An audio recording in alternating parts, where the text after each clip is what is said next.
दोस्तों विंडो 11 आ गई है और इस वक्त हमारे सभी स्मार्टफोन गैजेट्स, चाहे वो मोबाइल हो या डेस्कटॉप हो, टैब हो या कोई भी और स्मार्ट डिवाइस हो, इन सब को लेकर यूज़र इंटरफेस में जो सिमिलरिटीज़ हैं वो काफ़ी हद तक बढ़ गई हैं और आप कुछ यूँ भी कह सकते हैं कि कुछ एक जैसी हो गई हैं। और वही हमें विंडो 11 को देख के पता भी चलता है। ऐसा क्या मिलेगा हमें विंडो 10 से विंडो 11 में अपग्रेड करने पर? तो मैं कहूँगा फ्लेक्सिबिलिटी, प्रोडक्टिविटी और फैमिलियर एक्सेसिबिलिटी। तो जानने के लिए बने रहें हमारे साथ इस वीडियो में आखिरी तक। तो हेलो फ्रेंड्स, मेरा नाम है कमल और आप देख रहे हैं प्रोकैम एक्सप्लेन्ड।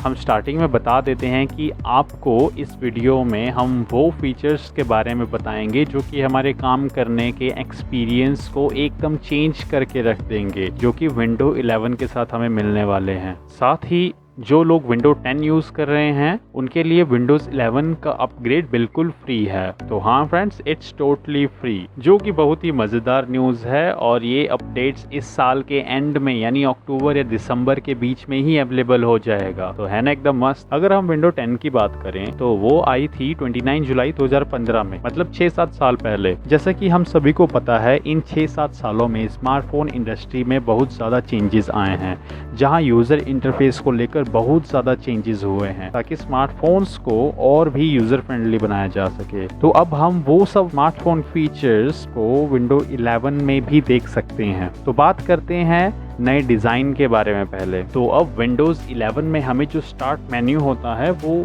लेफ्ट साइड के बजाय बॉटम सेंटर में देखने को मिलेगा। पर डोंट वरी, ये बाय डिफ़ॉल्ट होगा, जिसे हम अपने हिसाब से लेफ्ट में भी रख सकते हैं और राइट में भी रख सकते हैं। बट मेरे हिसाब से ये मुझे सेंटर में ही ज़्यादा अच्छा लग रहा है। एक तरह से फील दे रहा है मैक ओएस की तरह। और जो स्क्वेरी शेप्स के साथ जो पहले हमें शार्प एजेस वाली जो फील मिलती थी, अब उसे थोड़ा चेंज करके हल्का स्मूथ सॉफ्ट शेप और राउंडेड कॉर्नर्स विंडोज़ 11 में हमें देखने को मिलेंगे, जो कि इसके लुक को और मॉडर्न और लाइट बनाती है और वो मुझे काफ़ी अच्छी लगी। मैं पहले ही बता देता हूँ कि विंडोज़ 11 काफ़ी ज़्यादा यूज़र फ्रेंडली होने वाली है। मतलब आप इसे यूज़ करते वक्त इसके इंटरफेस को ज़्यादा फ्रेंडली महसूस करोगे, जैसे कि आप किसी स्मार्टफोन के ऑपरेटिंग सिस्टम को ऑपरेट कर रहे हैं, ना कि विंडोज़। अब विंडोज़ 11 में स्नैप लेआउट करके एक फीचर है जो कि बिल्कुल स्मार्टफोन के जैसा है, जो कि बेसिकली मल्टीटास्किंग के लिए बना है, जहां हम अपने सभी ओपन फाइल्स को अपनी स्क्रीन पर ऑर्गेनाइज कर सकते हैं, जिसमें 4 व्यूज़ हैं, 6 व्यूज़ हैं, 8 व्यूज़ हैं, बेसिकली बहुत सारे डिफरेंट व्यूज़ हैं, जो कि हमारे मल्टीटास्किंग प्रोडक्टिविटी को और भी ज़्यादा इंक्रीज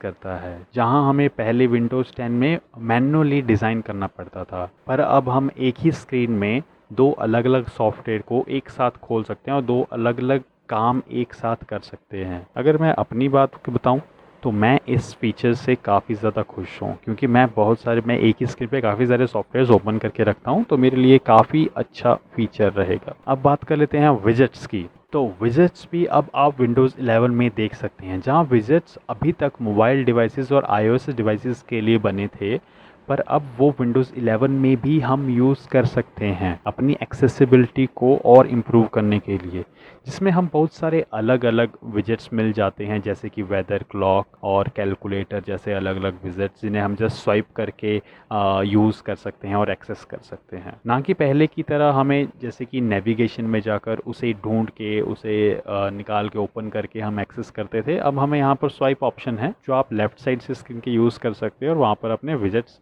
देख सकते हो। सेम वैसे ही जैसे मोबाइल स्क्रीन में मल्टीपल होम स्क्रीन्स होती हैं, जिसमें हम मल्टीपल अलग अलग एप्लीकेशंस रखते हैं हर एक स्क्रीन पे अपने हिसाब से। तो मतलब अब स्मार्टफोन्स और विंडोज़ में ज़्यादा फ़र्क नहीं मिलेगा अगर ऑपरेटिंग सिस्टम की बात करें तो। और अब हमें विंडोज़ 11 में अलग अलग डेस्कटॉप भी क्रिएट कर सकते हैं। फीचर की बात करें तो जहां हम एक ही डेस्कटॉप में एक ही सॉफ्टवेयर यूज़ कर सकते हैं, वही अगर हम मल्टीपल डेस्कटॉप क्रिएट कर सकते हैं, उनमें मल्टीपल सॉफ्टवेयर्स और एप्लीकेशंस ओपन कर सकते हैं और उन्हें यूज़ कर सकते हैं। जैसे हम कैटेगराइज भी कर सकते हैं, जैसे फर्स्ट वाले में आप गेम्स का बना लो, सेकंड वाले में आप मीडिया रिलेटेड कुछ रख लो और थर्ड वाले में आप ऑफिस रिलेटेड वर्क रख सको। पर मैं एक बात पहले बता दूं कि ये विंडोज़ 10 में भी फीचर था जो हम यूज़ करते थे, जिसे मैं बहुत ज़्यादा यूज़ करता हूँ फिलहाल। Control plus window plus left और राइट एरो, हम स्विच कर सकते हैं डिफरेंट डेस्कटॉप्स में। तो कमेंट सेक्शन में बताएं किसी किसी ये चीज़ पता थी। मैं अपना बताऊं तो मुझे पता थी। तो हाँ, अब हम एंड्रॉयड ऐप भी विंडोज़ 11 में ऑपरेट कर सकते हैं, यूज़ कर सकते हैं, इंस्टॉल कर सकते हैं। ये इतना भी सिंपल नहीं है वैसे। इसमें होगा क्या, इसमें हम विंडोज़ ऐप स्टोर के थ्रू अमेज़न ऐप स्टोर जो है वो इंस्टॉल करेंगे, जहाँ से हम एंड्रॉयड्स के कुछ एप्लीकेशंस अपने सिस्टम पे डाउनलोड कर सकते हैं और इंस्टॉल कर सकते हैं। ये इतना भी बुरा नहीं है, पर हाँ इतना भी सिंपल नहीं है।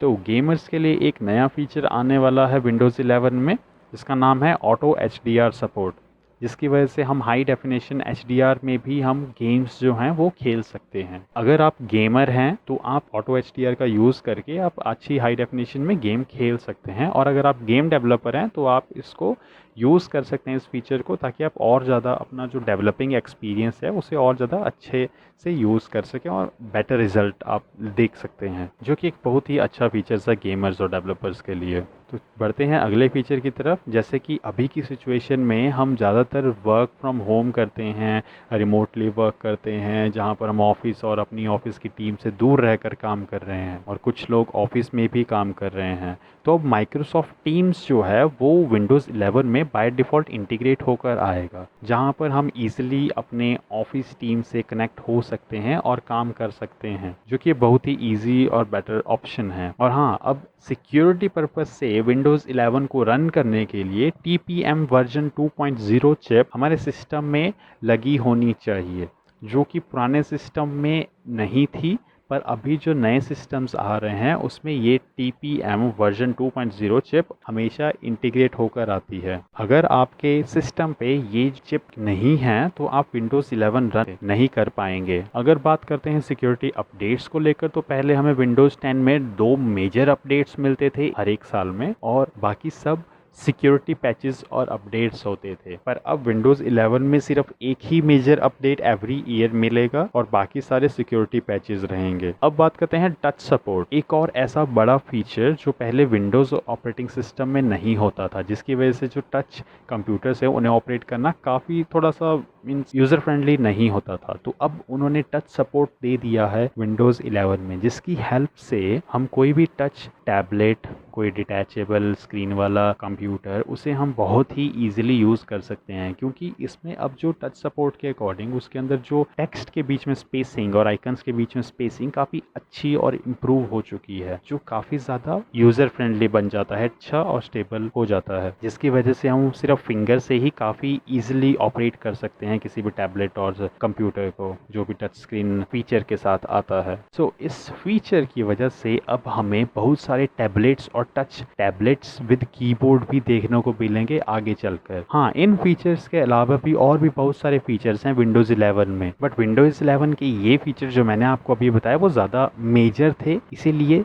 जब हैंड्स ऑन होगा विंडोज़ 11 का हमारे पास, तो हम और भी ज़्यादा आपको उसकी डीप डिस्क्रिप्शन लेकर आएंगे। तो फ्रेंड्स, बस इस वीडियो के लिए रखते हैं इतना ही। होप आप सबको ये वीडियो अच्छी लगी होगी। अगर आपका कोई सुझाव या विचार हो तो हमारे कमेंट सेक्शन में ज़रूर बताएं। अगर किसी के पास इस टॉपिक से जुड़ी कोई और इम्पॉर्टेंट डिटेल है तो हमें कमेंट सेक्शन में आप ज़रूर बता सकते हैं। आप नेक्स्ट वीडियो किस टॉपिक पर देखना चाहते हो, हमें ये भी आप कमेंट सेक्शन में बता सकते हैं। और वीडियो को लाइक करें, शेयर करें, और कहीं से भी नए आ गए हैं तो सब्सक्राइब ज़रूर करके जाएं। आप हमें फेसबुक और इंस्टाग्राम पे प्रोकैम्प सोशल के नाम से भी फॉलो कर सकते हैं, जिनके लिंक डिस्क्रिप्शन में भी अवेलेबल हैं, जहां हम अपनी आने वाली वीडियो से रिलेटेड कंटेंट पोस्ट करते रहते हैं। तो फ्रेंड्स, मिलते हैं एक और ऐसी ही वीडियो में। तब तक के लिए स्टे ट्यून टू प्रोकैम्प एक्सप्लेन्ड।